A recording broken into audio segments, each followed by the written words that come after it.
जो operation launch किया गया केपीके में, उसके ऊपर मैं हंस भी रहा था। Different media tells different stories. अब उसमें क्या बात है, बहुत लोग नाखुश थे, लोग नाखुश थे, इस चीज़ से नाखुश नहीं होंगे कि टेररिस्ट आके छुप गए।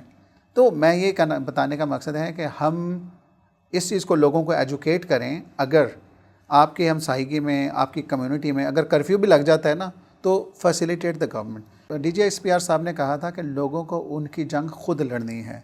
उसके पीछे एक बड़ा वाज़े तौर पे स्ट्रेटजिक कम्युनिकेशन थी, मैसेज था कि जब तक वहाँ के अवाम फैसिलिटेट नहीं करेंगे तो गवर्नमेंट कैसे उस चीज़ में ज़्यादा कामयाबी हासिल कर सकती है, जबकि वो लोग ह्यूमंस को एज अ शील्ड इस्तेमाल कर लेते हैं जहाँ करना होता है।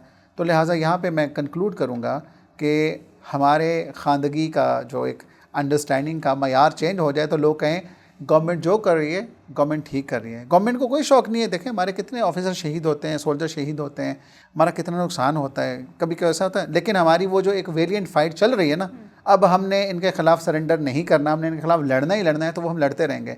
उससे चाहे लोग ना खुश हों या ना खुश हों उससे, लेकिन लोगों को एजुकेट करना चाहिए कि आपके इंटरेस्ट में है